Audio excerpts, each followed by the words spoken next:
Hi Mark, my name is Tim and I'm number 5. Today I'm going to read a transcript of TED called Margaret Heffernan, Dare to Disagree. In Oxford in the 1950s, there was a fantastic doctor who was very unusual named Alice Stewart. And Alice was unusual partly because, of course, she was a woman, which was pretty rare in the 1950s. And she was brilliant. She was one of at the time, the youngest fellow to be elected to the Royal College of Physicians. She was unusual too because she continued to work after she got married, after she had kids, and even after she got divorced and was a single parent, she continued her medical work. And she was unusual because she was really interested in a new science, the emerging field of epidemiology, the study of patterns in disease. But like every scientist, she appreciated that to make her mark, what she needed to do was find a hard problem and solve it. The hard problem that Alice chose was the rising incidence of childhood cancers.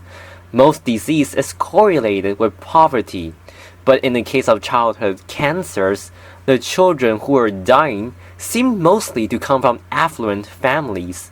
So what, she wanted to know, could explain this anomaly?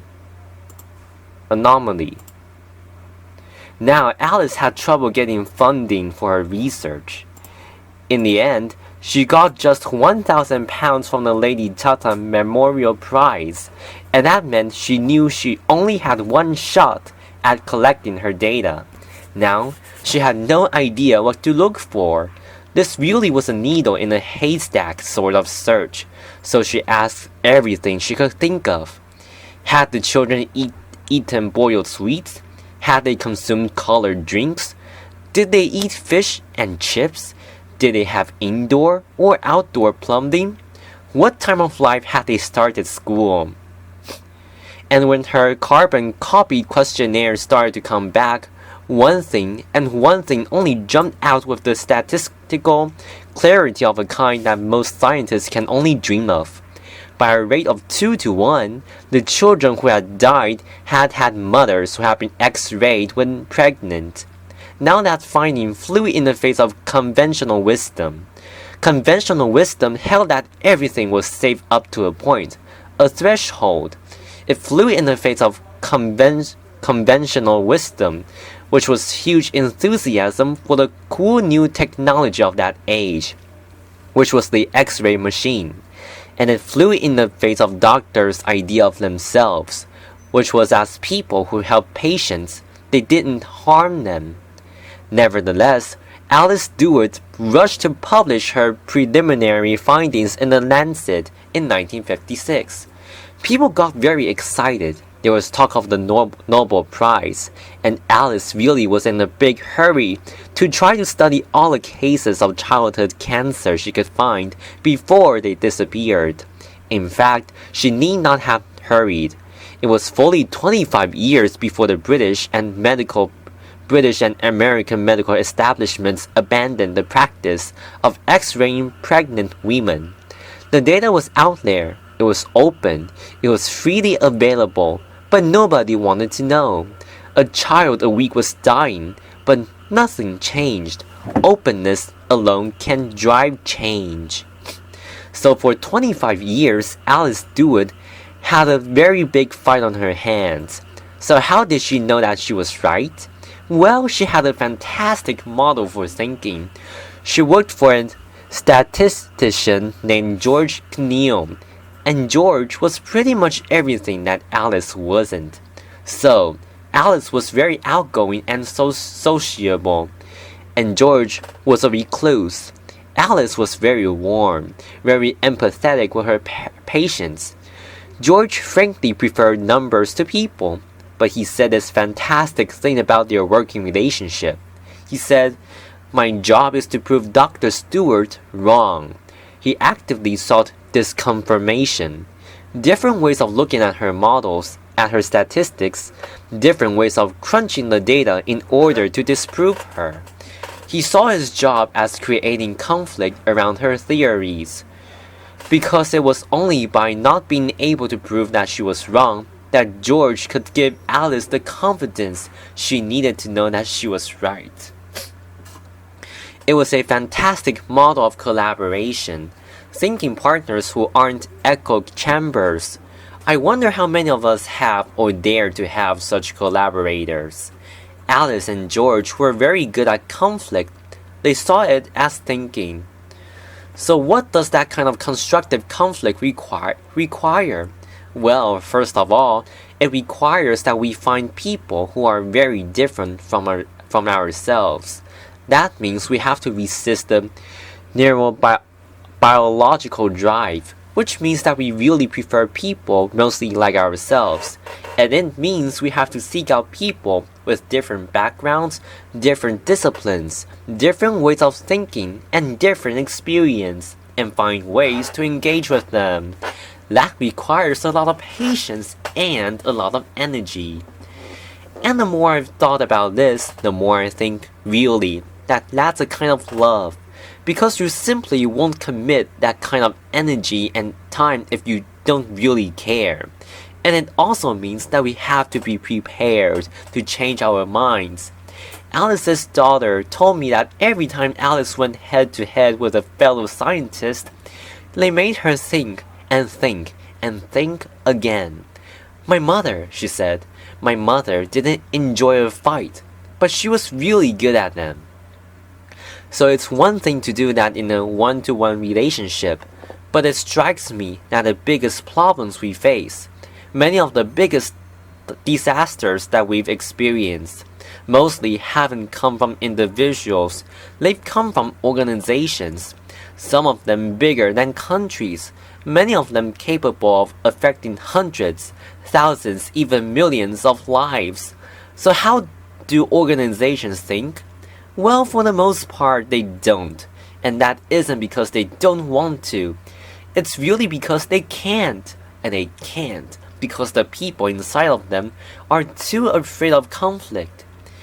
In surveys of European and American executives, fully 85% of them acknowledged that they had issues or concerns at work that they were afraid to raise, afraid of the conflict that would provoke, afraid to get embroiled in arguments that they did not know how to manage, and felt that they were bound to lose.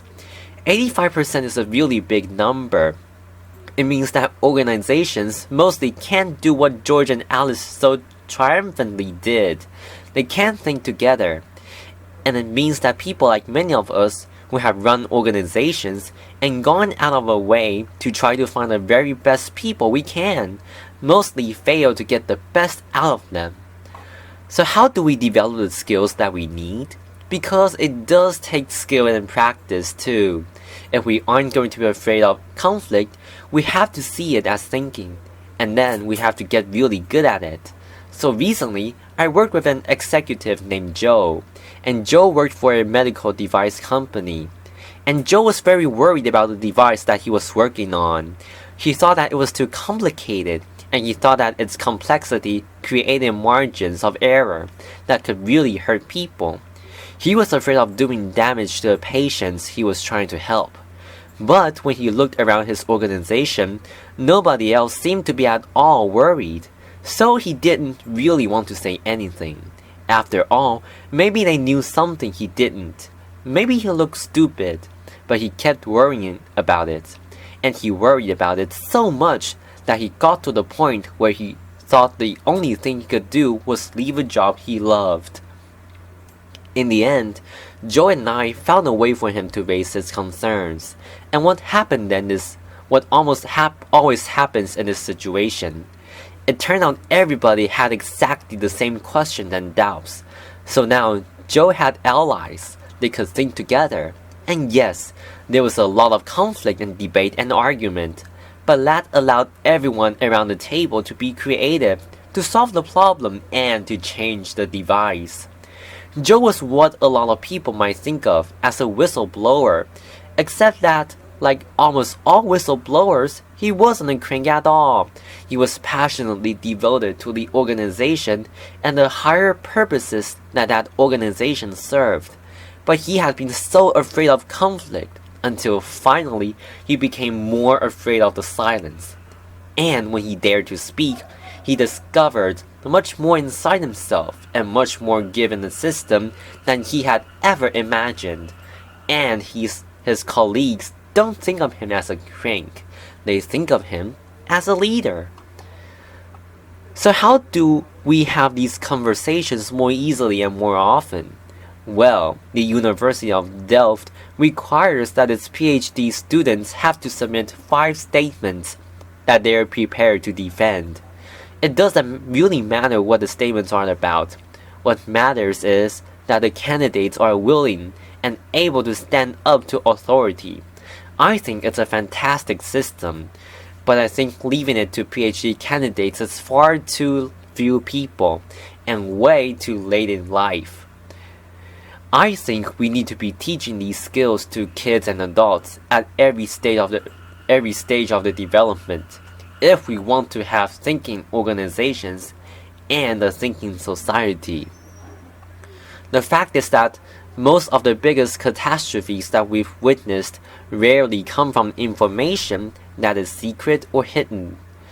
It comes from information that is freely available and out there, but that we are willfully blind to because we don't want to handle the conflict that it provokes.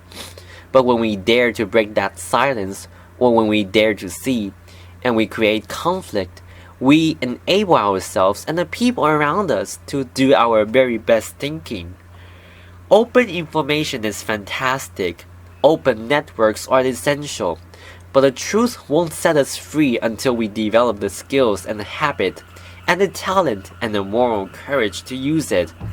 Openness isn't the end, it's the beginning. Applause. And this is the end of the reading. My name is Tim and I'm number 5. Thank you for listening and bye bye.